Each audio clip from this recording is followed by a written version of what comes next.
Hello students, आज आम प्रमेय गाइड जोटा कि मैट्रिक गाइड तार भौतिक विज्ञान क्वेश्चन आसी सारी आमर कौन धातु और अधातुर ऑब्जेक्टिव आज 20टा क्वेश्चन देइचंती से माने और जीव विज्ञान भी क्वेश्चन देइचंती हैला परिवहन संचालन और रेचनर सब्जेक्टिव क्वेश्चन देइचंती टोटल 25टा। चलो आम यहाँ डिस्कसन करवा। डिस्कसन हैला पर मु तुमको पीडीएफ मध्य देदेवी। ठीक अच्छे। देख प्रथम क्वेश्चन हूँ अधातु गुड़िक उद्जान सह प्रतिक्रिया करी माने हाइड्रोजन सहित प्रतिक्रिया करी सही अधातुर केउं यौगिक सृष्टि करती है।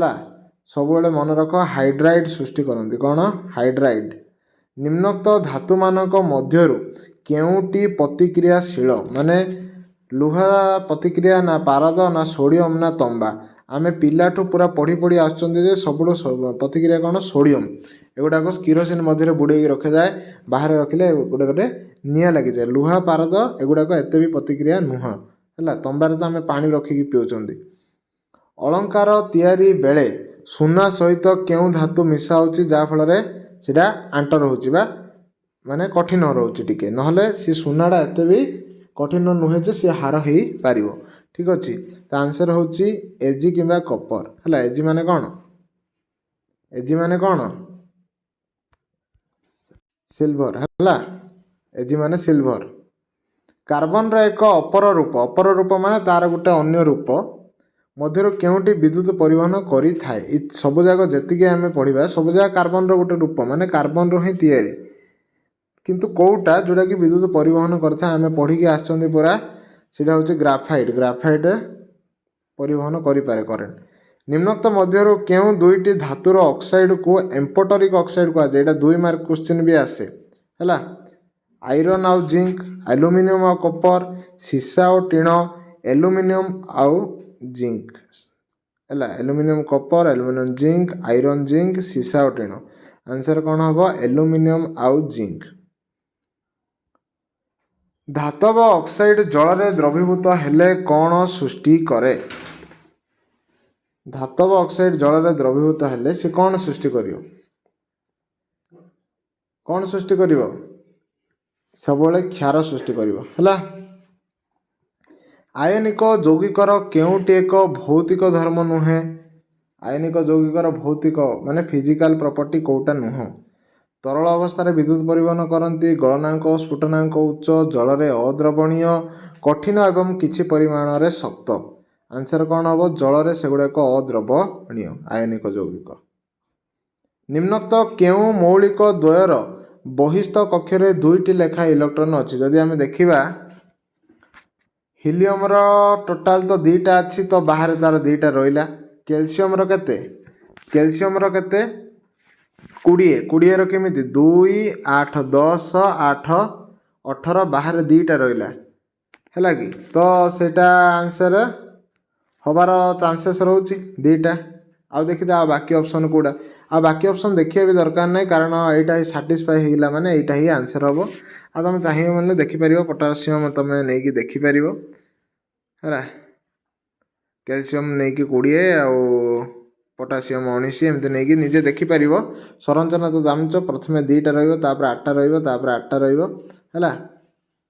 तो नेक्स्ट क्वेश्चन को जीवा। निम्नोक्त मौलिक मानक मध्यरु केउ मौलिकर संयोजक कक्षरे पूर्ण मात्रा इलेक्ट्रॉन थाए माने किए ऑक्टेट स्थिति की पलैची आउ ताकू ना इलेक्ट्रॉन दरकार अच्छी ना माने आवश्यक अच्छी ना दबार अच्छी कोटा भी नुह।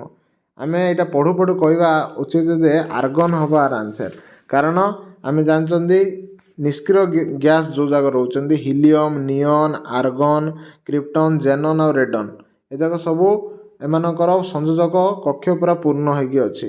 निम्नोक्त मध्यरु केउटी थर्मिट पद्धति रे व्यवहृत होतुवा विजारक कोटा थर्मिट पद्धति रे यूज होउछि। 10 नंबर आंसर कौन हम एल्युमिनियम गुंड। लुहा उपरे केउ धातुर प्रलेपन को गाल्भानाइजिंग कहा जाए। दस्तार कौन लुहा उपरे दस्तार प्रलेप को गाल्भानाइजिंग कहा जाए। सोडियम और केउ धातुर मिश्रण रु सोडियम आमालागम सृष्टि होता है सेटा आंसर हम कौन टीण। सोडियम सहित टीण मिशिले आमालागम सृष्टि होती सोडियम आमालागम। निम्नोक्त केउटी AgNO3 द्रवणरू एजी को विस्थापित करि परिबो नाही बोली कहला कोटा करि परिबोनी एयू हैला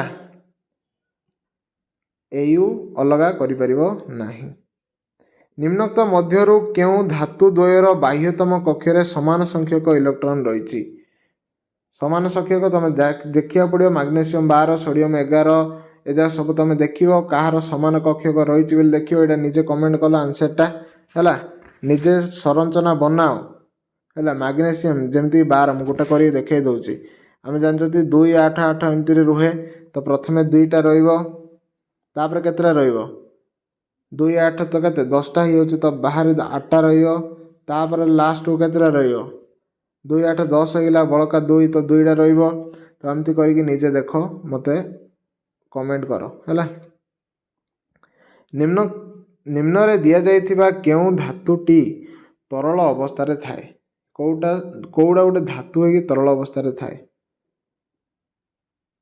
केउटी धातु है तरल अवस्था रे थाए ब्रोमीन कौटा ब्रोमीन ए हम ऑप्शन केउ धातुटी उच्च तापमात्रा रे मध्य अम्लजान सह प्रतिक्रिया करिवो नाही कहला रूपा कपर दस्ता एल्युमिनियम आंसर कौन हम रूपा है करुच कि आम रूपा पिंधुंट करूना से अम्लजान सहित प्रतिक्रिया उच्च तापमात्रा निम्नोक्त अधातु मानक मध्य कहार धातव उज्ज्वल्य अच्छी माने कौटा गोटे धातु तार उज्ज्वल्य माने उज्ज्वलता गुण मध्य अच्छी आयोडीन है सॉरी अधातु पचार माने अधातु प्लस गुण मध्य अच्छी ब्रोमीन क्लोरीन फ्लोरीन ना आयोडीन जोटा कि आम खाइबा लुण है सीटा गोटे अधातु मध्य तार किंतु तथा तार उज्ज्वल गुणटा अच्छी चकचक मारुची सी निम्नोक्त मध्यरु केउटी आयनिक यौगिक नुहे बोली कहला आयनिक यौगिक नुहे माने से माने इलेक्ट्रॉन देकी बा नेकी बनै नाहंती कोन यौगिक कौटा हम आंसर NH3 कारण NH3 रे एमाने सह संयोज्य बंध करचंती ना कि कोन आयनिक यौगिक बंध सह संयोज्य रे इलेक्ट्रॉन परस्पर द्वारा शेयर करने द्वारा हुए आयनिक यौगिक कम्प्लीटली इलेक्ट्रॉन दबा द्वारा नले नेबा द्वारा हुए निम्नोक्त पदार्थ धातुगुड़िक मध्यरु केउटीर विद्युत परिवाहित सर्वोत्कृष्ट कौटा एजी है एजी रो निम्नोक्त धातु मानक मध्यरु केउटी सहजरे छुरी रे कटा जाई परियो एटा हमें पढ़ी पढ़ी आछंती सोडियम को हमें छुरी रे काटी परिबा हैला एबे टिके लॉन्ग जदि तुम देखिया को चाहिबो लॉन्ग रे कोन कोन क्वेश्चन देइछि देखि दियो कोन देइछि धातुर ठंडा जल गरम जल आ बांफ सह रासायनिक प्रतिक्रिया देख माने दर्शाओ धातु अधातुर भौतिक धर्म मध्य पार्थक्य लेख धातव ऑक्साइड गुड़िक जल द्रवीभूत हो कौन सृष्टि करे उदाहरण देगी लेख तापर कौन कहला उभय धर्मी ऑक्साइड बा एम्पोटरिक ऑक्साइड एटा तो इंपोर्टेंट क्वेश्चन है कि उदाहरण दियो धातु को वायु रे दहन कले कौन हुए अम्लराज कौन एटा मध्य बारंबार आस्था होची बिट्रे मध्य आस्था होची एटा सोडियम और पोटासियम आदि धातु को सर्वदा किरोसिन रे कौन बुड़े रखा बिट्रे पढ़ाला बेले कहली धातुर अम्ल सह प्रतिक्रिया समीकरण सह दर्शाओ अम्ल सह एनोडाइजिंग कौन यार विशेषत्व दर्शाओ ये थिला तुमर भौतिक विज्ञान टिके लॉन्ग आम ए जीव विज्ञान परिवहन संचालन और रेचन पाठर ऑब्जेक्टिव क्वेश्चन देखिबा प्रथम क्वेश्चन केउटी आम शरीर में परिवहन मुख्य माध्यम एंजाइम हार्मोन रक्त जल समस्त जांच परिवहन पर रक्त कारण रक्त रे ही आम खाद्य पदार्थ आदान प्रदान जीवा आसवा हुए हृत्पिंडर तल दुईटी प्रकोष्ठ को कौन कहुए भेंट्रिकल कहुए क्यों रक्तवाहिनी मनुष्यर हृत्पिंडर दक्षिण अलिंद सहित संयुक्त होइछि दक्षिण अलिंद सहित ऊर्ध्व और निम्न महाशिरा केउटी उद्भिदर मुख्य उच्छेदन अंग केउटी मुख्य उच्छेदन अंग स्तोम होची मुख्य उच्छेदन अंग उद्भिदर एजाक कोटा मध्य नाई पोषकर स्थानांतरण उद्भिदर केउ संवाही टिश्यू साहाय्य होता है एटा बारंबार परीक्षा आछि एटा होची फ्लोएम हैला केउं जंत्र साहाय्य मूलज चाप मपा जाए इटा आम केतोटी थर डिस्कसन कले मानोमीटर द्वारा। केउं रक्तवर्ग सर्वजनदाता माने समस्त को रक्त सीए देई परिबो ओ। मनुष्यर केउं वर्गर रक्त सर्वजन ग्रहिता माने से समस्त ठारू रक्त नहीं पारिबो सी होची ए बी। केउं उपमान रक्त जमाट बांधिबा को दियो नाही उपमान नुहे उपदान हला सॉरी भूल पड़देली केउं उपादान रक्त जमाट बांधिबा को दिए नाही हेपारिन फाइब्रिन प्रथमबिन फाइब्रोनोजेन आम तो सब पढ़ी बारंबार पढ़ी हेपारिन रक्त को जमाट बांधिबा दिए ना यही तीनटा जाक रक्त को जमाट बांधिबार उल्टा साहाय्य करती। जड़े सुस्थ व्यक्तिर विश्राम बेलर डायस्टोलिक चाप केते मिलीमीटर पारदमान होता है कौन हो आंसर हम 80। मेरुदंडी प्राणी मानकर केउं अंगरे एमोनिया सह अंगारकाम्लर रासायनिक संयोग घटी यूरिया उत्पन्न हुए आंसर कौन हम यकृत आंसर हम यकृत। मनुष्यर पुष्टिसार चयापचय केउं उपादान मिलुची एटा आमर रेचन पाठ पढ़ी आसला कौन एमोनिया मिलुची। शरीर केउं अंग द्वारा रक्तरु यूरिया निष्कासित होता है केउं अंग द्वारा आम यूरिया को निष्कासन कर ब्रुकक द्वारा रक्तर यूरिया अलगा होची। चेप्टा कुर्मीर रेचन अंग कौन सी हूँ कौन शिखा कोश। ब्रुककर भितर पाखरे थिबा खालुआ स्थान को कौन कहुची एटा समस्त पाटी पाटे रहा दरकार हाइलम ब्रुककर भितर पाख हाइलम। निम्नोक्त मध्य केउंटी उद्भिदर उपजात पदार्थ नुहे बोली कहला माने उद्भिदर मिलुनी बोली कहला आंसर कौन हम creatinine amino acid urea nicotine एटा तमे निजे मते आंसर करके जनइबो हैला। केउं वर्णकणा जोगु मूत्रर रंग ईषत हलदिया होता है यूरोक्रम जो कौ जोगुरु यूरोक्रम जोगुरु।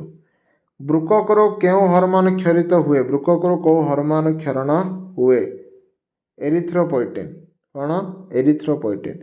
क्विनाइन कहार उपकार अटे क्विनाइन कहार माने केउंथुरु मिलता है कहाटू मिलता है सिंकोना गछरु क्विनाइन मिले।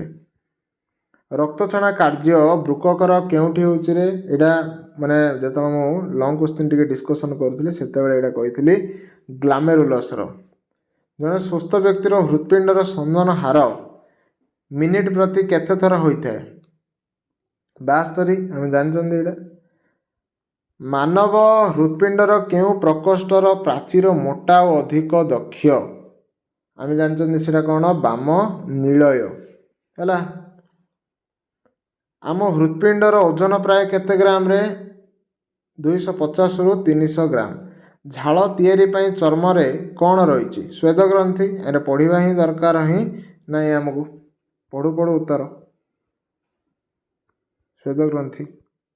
मूत्र केउटे संचित हो रुहे एटा भी पढ़िया दरकार नहीं मूत्राशय रे है कि ना मूत्र सारणी हम आंसर कौन हम कौन हम मूत्राशय ही हम है आंसर हम मूत्राशय 25 ऑप्शन डी। एबे टिके देखिदबा आमे लॉन्ग क्वेश्चन कौन कौन से पचारछि। मानव हृत्पिंडर आभ्यंतरीण गठन वर्णना कर कहला है। प्राणी मानक ठारे देखा जाउथबा विभिन्न प्रकार रेचन प्रक्रिया विषय लेख बोली कहला। संशक्ति तत्व कौन बुझा कहला। बेंग शरीर में रक्त किपर संचालन होची सब इंपोर्टेंट क्वेश्चन गुड़ाक ही एम दिखती। प्राणी परि उद्भिदर स्वतंत्र रेचन अंग नाही कहीं से पचारा। मूत्र रे के उपादान थाए एथिरे किपरि रोगर सूचना मिले। उद्भिदर रसधानी और पत्र द्वारा किपरि रेचन होता है। मूलज चाप कौन यह केउं जंत्र साहाय्य मपा जाए। यूरिया केउंठी और किपरि उत्पन्न हुए और निष्कासित हुए। रेचन व्यतीत ब्रुककर अन्य कार्यगुड़िक लेख। स्वेदग्रंथि और यार कार्योल्लेख कर। हाइलम कौन यह सह कौन सब संयुक्त हो रही है। आबद्ध संचालन कौन। फुस्फुस धमनी फुस्फुस शिरार कार्यलेख। संशक्ति बल और संलग्न बल कौन यहाँ नामांकित चित्र माने नाम लेखिब। आभ्यंतरीण गठन कहार ना उत्पिंडर। ब्रुककर अवस्थिति और बाह्य गठन वर्णना कर। माछ शरीर रक्त संचालन लेखियो बोली सी कहला। ये थिला तुमर आजिर क्वेश्चन। पुणी मिसिबा आमे नुआ वीडियो रे। देख 15 मिनिट रे सब किछि हेगला। पुणी मिसिबा नुआ वीडियो रे।